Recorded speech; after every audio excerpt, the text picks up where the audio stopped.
నుంచి ప్రజల్లో సైతం కూడా వచ్చే అవకాశాలు అయితే తీరుకట్టుగా కనబడుతుంది. ఎందుకంటే ఒక హిందూ ప్రాణాలు ఒక ఏదైతే కారు ఒక అహంకారానికి అలాగే ఒక ఏదైతే వివాహిగా చెందినటువంటి వ్యక్తుల కారు కింద నలిగిపోతుంది జీవితాన్ని ఇప్పుడు ఎవరు తెచ్చిస్తారు. ఒక డాక్టర్ కావి ఎన్నో కళలు కన్నది. అటువంటి కళలన్నీ కూడా ఈ గోదావరి తీర ప్రాంతంలోనే కలిసిపోయినటువంటి పరిస్థితి ఉన్న నేపథ్యంలోనే తను జరిగిన సోమవారం సరిగ్గా 9:48 ఈ ఘటన చోటు చేసుకుంది. రాత్రివేళ సమయంలో చోటు చేసుకుంది. అప్పటికే ఘటన జరిగిన వెంటనే ఈ విషయాన్ని అప్పటి నుంచి కూడా నిన్నటి వరకు కూడా మీడియా RTV బయట పెట్టే వరకు కూడా విషయం ఎవరికి కూడా తెలియని పరిస్థితి ఉంది. ఈ నేపథ్యంలోనే పోలీసులు అడవట్టిగా మన కథనాలు చూసి వాళ్ళు మీడియా ముందు ప్రవేశపెట్టి దీని కథని ఒక యాక్సిడెంట్ జరిగింది, యాక్సిడెంట్ కేసుగానే చూసుకున్నాం, ఆ విధంగానే కేసులో నమోదు చేశామంటూ కూడా నిందితులు వాళ్ళ కోసం గాలింపు చర్యలు చేపడుతున్నామని కూడా చెప్పుకొస్తున్నారు. అంటే అప్పటికే జనరల్ గా ప్రమాదం జరిగిన వెంటనే మనకి పోలీసులు వాళ్ళని వెంటనే అక్కడ ఉన్నటువంటి స్థానికులు అందరూ కూడా రక్తపు మడుగులో ఉన్నటువంటి ప్రియాంకని అక్కడికే తన స్నేహితుడు ఎవరైతే ఉన్నారో స్నేహితుడు ఉమేష్ ఇద్దరనే కూడా హాస్పిటల్కి స్వతంత్ర హాస్పిటల్లో చికిత్స నిమిత్తం కూడా తరలించారు. అలాగే ఈ నేపథ్యంలోనే కారు ఆపకుండా వాళ్ళు అజాగ్రత్తగా నిర్లక్ష్యంగా వాళ్ళు అహంకారంతో కారు దూసుకుంటూ పోయినటువంటి ఘటన చూస్తుంటే ఆ వీడియోను చూస్తుంటే మనకే ఒళ్ళు గగ్గురుపాటు గురి చేస్తుంది. అటువంటి ఘటన ఒక మనిషి పైన అంటే రోడ్డు పైన ఎవరైనా పడిపోతే మానవతా దృక్పథంతో వాళ్ళని ఆపి మన బైక్ లేపి వాళ్ళని మనం అంతా మానవతా దృక్పథంతో సాయం చేస్తాం. కానీ ఒక వ్యక్తిని ఈ విధంగా కారు పైన ఎక్కించుకుని వెళ్ళిపోయిన ఘటన అయితే రాజమండ్రిలో వ్యాప్తం కాదు, ఇప్పుడు రాష్ట్ర వ్యాప్తంగా కూడా సంచలనంగా మారినది. అది కూడా ఒక డాక్టర్ మెడికో ఈ విధంగా జరగడం కూడా ఇక్కడ రాజమండ్రిలోనే చర్చనీయాంశంగా మారింది. ఏపీ సీఎం చంద్రబాబు సైతం కూడా ఈ ఘటనపై సీరియస్ అవ్వారు. ఈ ఘటన జరిగి ఆలస్యంగా బయటికి రావడానికి కారణం ఎవరు, ఎమ్మెల్యే దాని వెనకాల రాజకీయ శక్తులు ఎవరైనా ఉన్నారా, ఇద్దరు వ్యక్తులను కూడా కాపాడుతున్నది ఎవరు అనేది కూడా ప్రతి ఒక్కరు కూడా ఈ ప్రశ్న అయితే తలెత్తుతుంది. రాజకీయ పలుకుబడే దీనికి ప్రధానంగా పోలీసులకి ఈ విషయం వాళ్ళని ఒత్తిడి తెచ్చి దీన్ని ఆపుతున్నారా అనేది కూడా అనేక అనుమానాలు అయితే ఈ విషయంలో అయితే తలెత్తుతున్నటువంటి పరిస్థితి కనబడుతుంది. ప్రస్తుతం పోలీసులు వ్యవహరించినటువంటి విధానం చూసుకుంటే ఆ రోజు ప్రమాదం యాక్సిడెంట్ గానే జరిగిందని కూడా ఓ పక్క చెప్పుకొస్తున్నారు. ఇక్కడ ఏదైతే మాల్ యాజమాన్యం కూడా మా వద్ద జరగలేదు, బయట జరిగింది, ఈ వ్యవహారం అంతా కూడా బయట జరిగింది కాబట్టి మాకు ఎటువంటి సంబంధం లేదని వీళ్ళలో చేతులు దులుపుకునే ప్రయత్నం మాల్ యాజమాన్యం చేస్తున్నారు. ఆ మాల్ యాజమాన్యంతో గొడవే ప్రధాన కారణంగా కూడా అందరికీ కూడా క్లియర్ గా తెలిసిపోతుంది. వాళ్ళతో గొడవ పడడం, వాళ్ళంతా అతివేగంగా రావడం, వచ్చి వాళ్ళు ఎప్పుడైతే గొడవ పడి వాళ్ళ లోపలికి ఎలా వచ్చి లేదో ఆ నేపథ్యంలోనే వాళ్ళతో గొడవకు దిగారు. ఆ గొడవ దీనికి ప్రధాన కారణం.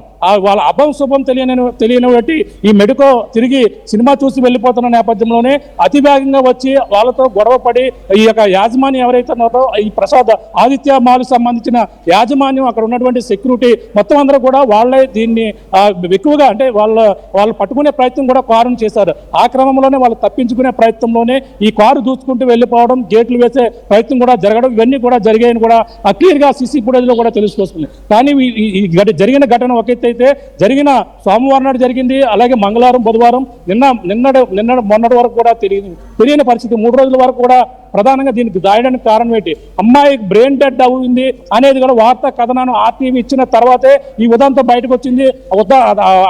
అర్ధాంతరంగా పోలీసులు కూడా ఆ మీడియా ముందు రావడం, ఈ విషయంపై అప్పుడే జరిగింది, ఈ విషయంపై ఈ యొక్క యాక్సిడెంట్ కేసు కింద నమోదు చేస్తాం, పలు సెక్షన్ల కింద పెట్టామని కూడా చెప్పుకొచ్చారు. కానీ ఇప్పుడు కూడా జరిగినటువంటి మన వరుస కథనాలకైతే స్పందించినటువంటి పరిస్థితి ఉంది.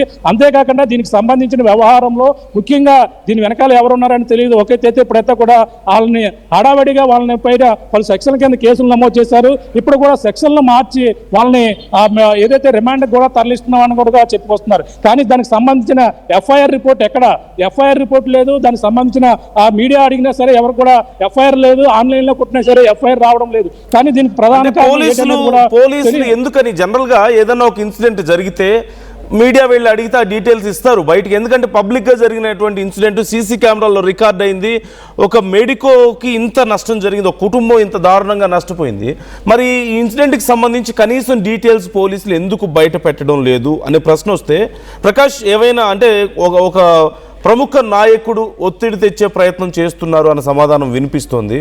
సో పోలీసుల విచారణకు సంబంధించి ఈ లోపాలని మనం ఎలా చూడాలి, ఏమేమి కనిపిస్తున్నాయి ఇక్కడ లోపాలు మనకి క్లియర్గా?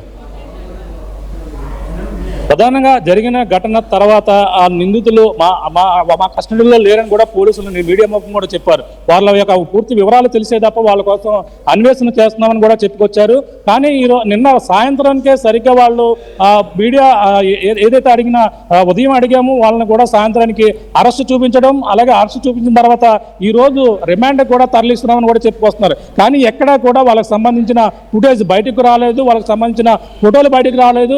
వాళ్ళు ఎవరు ఏటనేది కూడా కొన్ని వివరాలు మనకి సూచాయిగా తెలిసినప్పటికీ వాళ్ళకి సంబంధించిన వాళ్ళని మన ప్రధానంగా వైసీపీ నాయకులు కూడా దీనిపై తీవ్రంగా మండిపడుతున్నారు. అంటే వాళ్ళ స్టూడెంట్స్ అంటున్నారు. స్టూడెంట్స్ అంటే ఈ విధంగా ఉంటారు. గతంలో వాళ్ళు ఇంజనీరింగ్ చేశారు, 4-5 సంవత్సరాల తర్వాత చేసిన వారు ఇప్పుడు స్టూడెంట్ ఎలా అవుతారని కూడా చెప్పుకొస్తున్నారు. కానీ ఇది ఏదో రాజకీయ కోణంలోనే వీరందరినీ కూడా ఎవరో వెనకాల ఉన్నారు, ఈ పోలీసుల వెనకాల ఎవరో ఉండి దీన్ని అంతా కూడా ఆపుతున్నారు అనేది కూడా ప్రధానంగా వినిపిస్తున్నటువంటి ఇక్కడ విమర్శలు. ఈ నేపథ్యంలోనే మరో పక్కన దీనిపై ఇప్పుడైతే కొన్ని సెక్షన్లు అంటే 308 కింద కూడా సెక్షన్లు మార్చామని కూడా చెప్పుకొస్తున్నారు. మన ఎంత అనేది కూడా అది ఏమి మార్చినా మార్చకపోయినా మీడియా ముందుకి వివరించవలసిన పరిస్థితి ఉంది.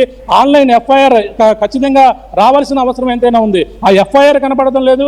నిందితులు నిజంగా పోలీసులు కస్టడీలో ఉన్నారా లేదా, రిమాండ్కి తరలించారా లేదా అనేది కూడా ప్రశ్నార్థకంగానే ఉన్న నేపథ్యంలోనే అనేక అనుమానాలు నివృత్తి చేయవలసిన అవసరం పోలీసుల మీద ఉంది. పోలీసులు దీనిపై మరి స్పష్టత అయితే ఇవ్వడం లేదు. అనేక మొదటి నుంచి కూడా దీనిపై మా కస్టడీలోనే ఉన్నారని కూడా వాళ్ళు చెప్పే ప్రయత్నం క్లియర్గా చేయలేకపోతున్నారు. ఎందుకంటే మరి ఆ కారు బోర్డు మార్చడం కానీ నెంబర్ బోర్డు సంబంధించిన కారు ఎవరిదని కూడా తెలియని పరిస్థితి. ఎందుకంటే కారు ప్రమాదం జరిగిన వెంటనే కారునైతే పోలీస్ స్టేషన్ దగ్గర పెట్టారు, కానీ దాని నెంబర్ ప్లేట్ కూడా అక్కడెక్కడ కూడా కనపడని పరిస్థితి ఉంది. అంటే దీనిపై చూస్తే అనేక రకాలుగా ఈ కేసుని తనకి బ్రెయిన్ డెడ్ అవ్విందని తెలిసిన నేపథ్యంలోనే ఈ ఉదంతాలన్నీ కూడా ఒక్కొక్కటి కూడా బయటకు వస్తున్నాయి. ఒకవేళ దాన్ని ఎవరికి బయటికి రాకపోతే, ఆర్టీవీ బయటికి పెట్టకపోతే ఈ విషయం ఎవరికి కూడా తెలిసేది కాదు. ఇప్పుడు మీడియా అయితే బాధితులు కుటుంబానికి అయితే అండగా ఆర్టీవీ అయితే ఉంది. మిగిలిన ఆ రోజు జరిగిన ఘటనలప్పుడు కూడా మిగిలిన కొన్ని మీడియాని మేనేజ్ చేసిన కొన్ని నాయకులు కూడా చెప్తున్న నేపథ్యంలోనే ఇదే వ్యవహారం మొదటిగా తల్లిదండ్రులు కూడా ఆవేదన వ్యక్తం చేస్తారు. ఘటన జరిగి 3 రోజులు జరిగినా సరే ఈ ఉదంతం బయటికి రాకపోవడానికి ప్రధాన కారణం ఏంటి అని కూడా వాళ్ళకి సంబంధించిన కొలీగ్స్, మీడియా ప్రతినిధులు మీడియాపై కూడా అసహనం వ్యక్తం చేస్తారు. ఎందుకంటే మాకు మీడియా అవసరం లేదని తల్లిదండ్రులు చెప్పారంటే ఇక్కడ జరిగిన ఘటన బయటకు రాకుండా మీడియా ఎందుకు చేస్తుంది అనేది కూడా వాళ్ళ తల్లిదండ్రులు ప్రశ్నిస్తున్నటువంటి ఒక ప్రశ్నగా చెప్పాలి. ఎందుకంటే వాళ్ళు వెళ్ళి మనం మాట్లాడితే వాళ్ళు మాకు అవసరం లేదన్నారంటే 3 రోజులు జరిగిన ఘటన కనీసం పేపర్లో ఎక్కడ కూడా రాలేదంటే పోలీసులు అంత గోప్యంగా ఉంచారనే ఆరోపణలు అయితే వెల్లువెత్తుతున్నాయి. ఈ ఘటనపై మరి రాజకీయ కోణాలు ఉన్నాయా, ఏదన్నా నిజంగా వీళ్ళు అదుపులో తీసుకున్నారా, నిజంగా ఏదైనా సెక్షన్లు నమోదు చేస్తుంటే వారికి సంబంధించిన ఎఫ్ఐఆర్ రిపోర్ట్ ఏదనేది కూడా ప్రతి ఒక్కరు కూడా ప్రశ్నిస్తున్నటువంటి ప్రశ్న. మరి చూడాలి పోలీసులు మరి ఏ విధంగా దీనిపై వ్యవహరిస్తారనేది కూడా తెలియాల్సిన పరిస్థితి కనపడుతుంది. నందు రైట్ డీటెయిల్స్ అందిస్తుండండి ప్రకాష్ ఎప్పటికప్పుడు. Thanks for the updates. So మనం చూస్తున్నాం ఒక స్థానిక నాయకుడు ఈ కేసులో నిందితుల్ని కాపాడే ప్రయత్నం చేస్తున్నాడని, అలాగే ఈ కేసును తప్పుదోవ పట్టించే ప్రయత్నం జరుగుతుందనేటువంటి విమర్శలు మనం